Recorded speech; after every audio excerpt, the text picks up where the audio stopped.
Next up is Eileen Rudden, who will introduce Intelify Learning. In addition to being a co-founder of LearnLaunchX, Eileen is a member of Launchpad Venture Group. She was the Chief Officer of College and Career Preparation for the Chicago Public School System and a 2009 Rhodes Fellow. She spent 25 years in senior leadership positions at Avaya's Unified Communications Division and at IBM's Lotus Notes. Please welcome Eileen.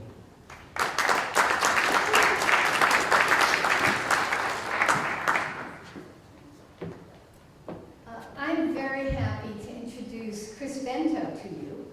Chris is a member of the Lotus Diaspora, and I see some others of you in the room. But Chris went on to be the founder of the learning management system WebCT, which was acquired by Blackboard, where he became the Chief Technical Officer of Blackboard. He then went on to Cengage, where he also became the Chief Technical Officer and was the pioneer of the Cody Award-winning MindTap suite. You know, Chris is a visionary in ed tech, and he's at it again this time. He is now developing tools for big data in online education. Now, this area is growing dramatically, but there's a hunger for data structures so that predictive analytics and many other applications can be built on top of that.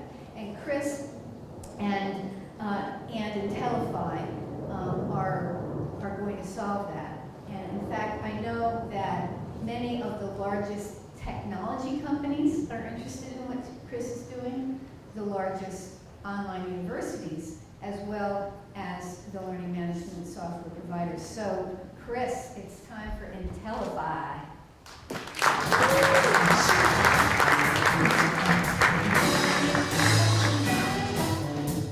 I haven't heard that song. Okay, great. Hi, everybody. I'm Chris Bento, co-founder of Intelify. So let me start off with some key trends that are highlighting some key trends in the online higher ed space as it relates to setting the stage for a real opportunity around learning measurement and data in general. First off, you look in the online education growth area, huge enrollments continue to progress. In addition to just enrollments, there are more online courses, components of courses being online are increasing as well. In addition to that, we have a whole slew of new players on the MOOC program front, providing MOOCs. That's also boosting enrollment. So a ton of activity in terms of online programs and learners going through online programs. Second, if you look at online curriculum and the investments in online curriculum, there is an increasing surge of activity and investment, not only refactoring existing online curriculum to make them better, enhanced, sort of dust them off from the 90s and et cetera, but there's a bunch of new content, mobile content, just a whole series of refactoring and creation of content and investment in that. If you look at the delivery of that content, much of that content now, of course, it's digital. There's a huge increase in the number of delivery systems that are out there. So it's not just the LMS or a couple of systems in-house that are delivering this digital content. And often, much of this content comes with its own sort of specialized player, categorized as a delivery system. You multiply that by some number, which is large, plugged into an online course, and you have a great interactive experience, but also a lot of activities coming from a variety of different sources. And then last, if you look at the independent ecosystem around educational application providers and content providers that are building very specialized apps around quizzing and collaboration and all kinds of interesting tools to plug into the arena to enrich the online curriculum. There's thousands of those companies. They're doing a great job, and they have a real role in the overall ecosystem and adding a lot of functionality to the curriculum. The bottom line is it's a great time to think about, this time around, after all this investment-driven growth, to start to think about measurement and data. And with that, unfortunately, there's some significant challenges with that. So the upside for everything I just mentioned is that there's a lot of choice and there's a lot of federation across the ecosystem for providers of all kinds of interesting things and ways to deliver. And if you start anywhere on this picture, if you look at say the university is the grand aggregator of interesting content, LMS functionality, publisher-based content, educational apps that plug into the curriculum. And when you think about where the data is for that, it's pretty much stored and federated in each of those different providers. If you move to the publishers who are providing that content to the universities, they have a variety of platforms, a variety of interesting content across many platforms, and they're introducing that and plugging that into the curriculum.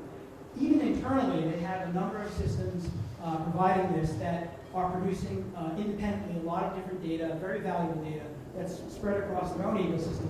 And then, of course, when they come to the university, it's across the broader ecosystem.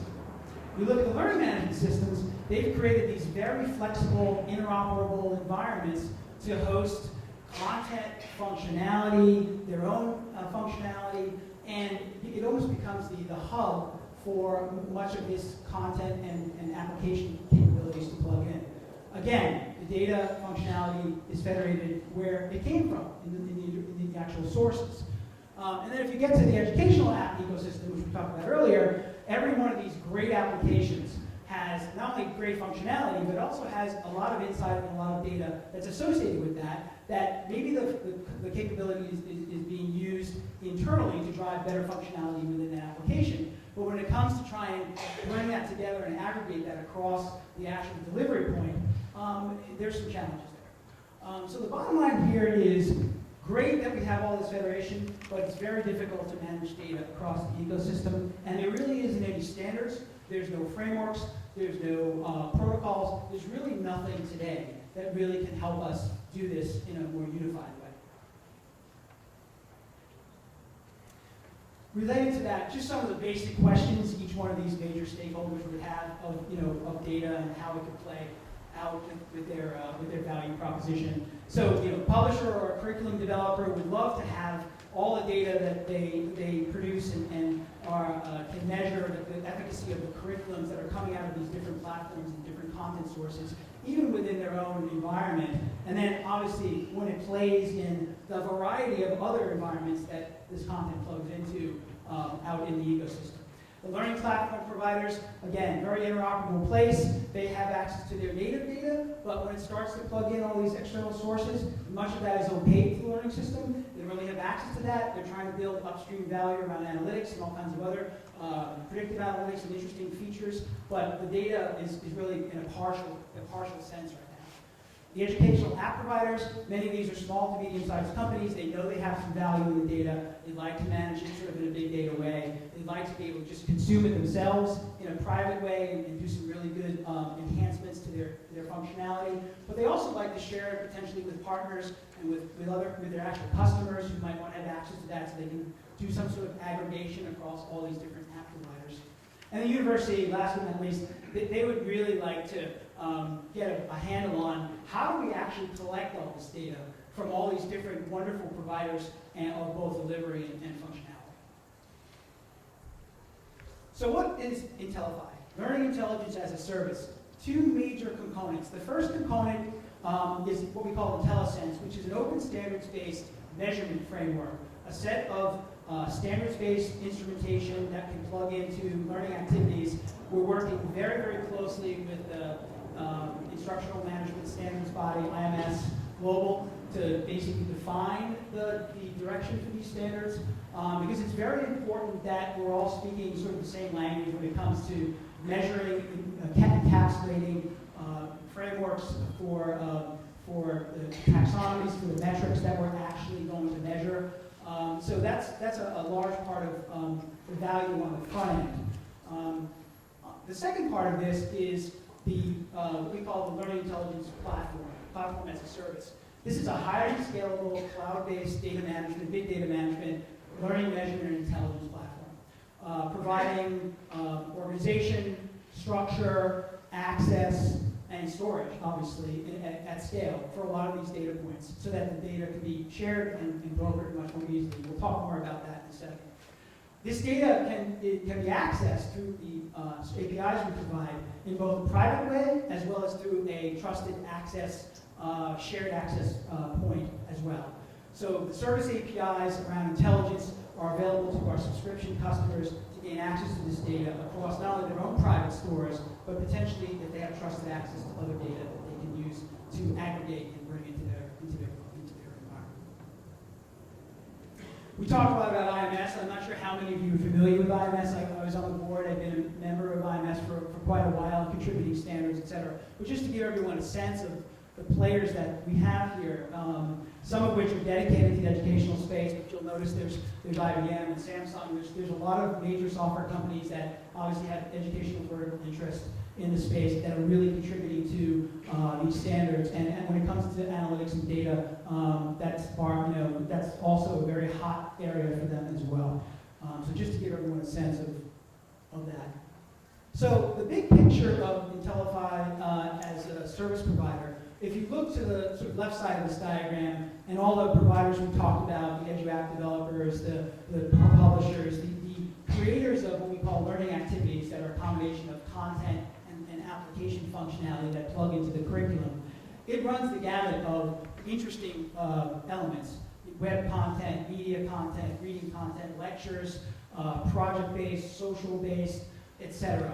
And what we're providing in that world is essentially the IntelliSense measurement service APIs to, in a standard way, start to put some frameworks in place to capture metrics at large scale across all these different capabilities.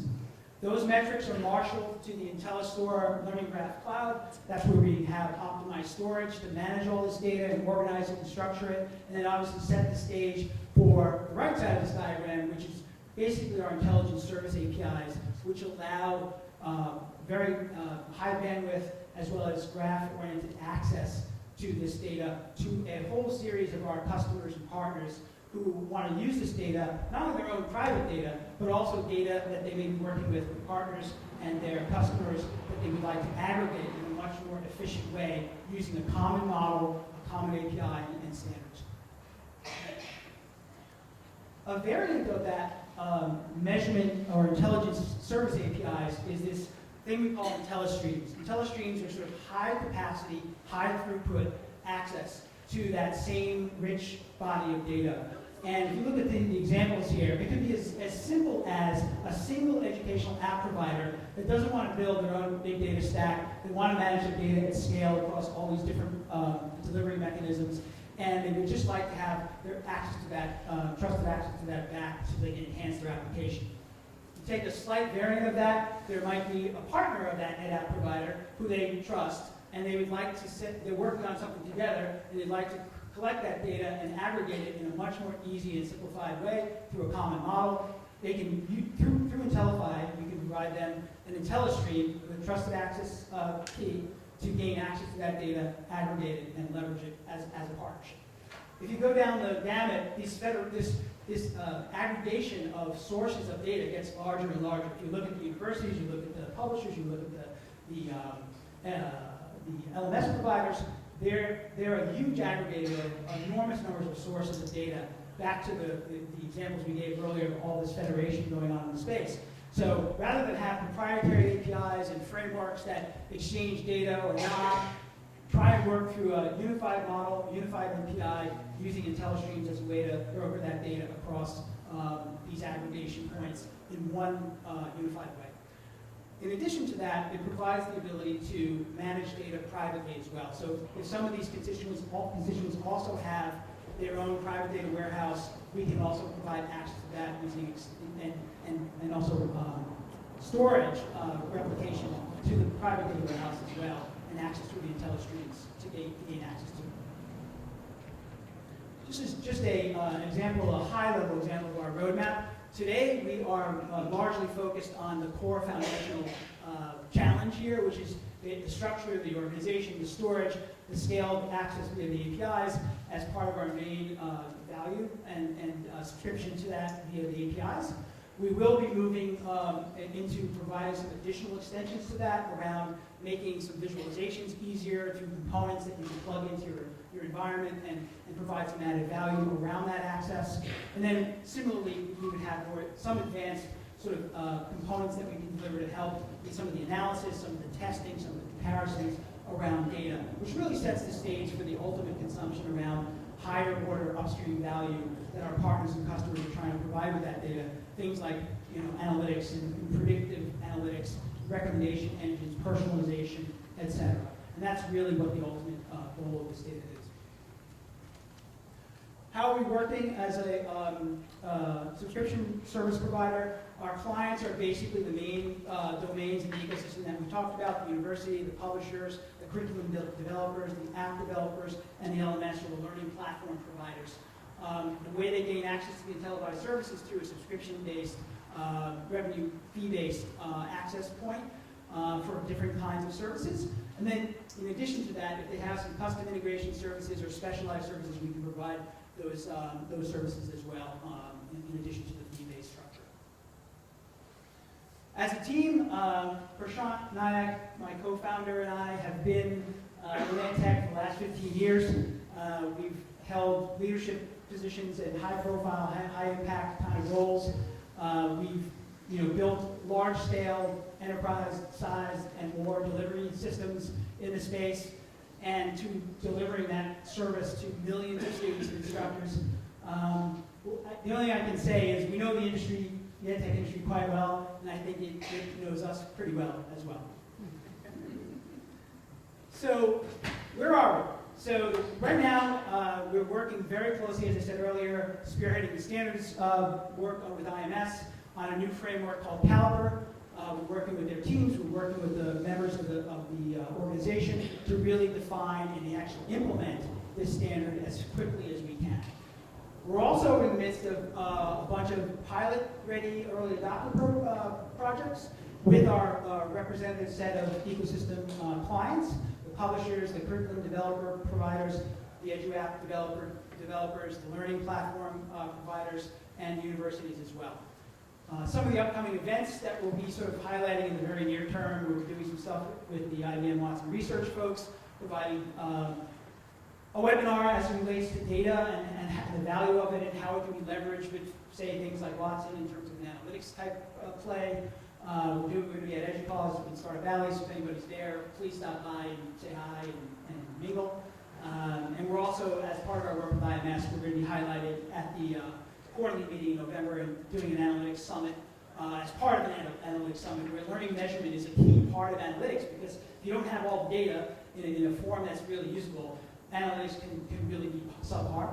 So we're going to be working with that summit and producing a presentation there.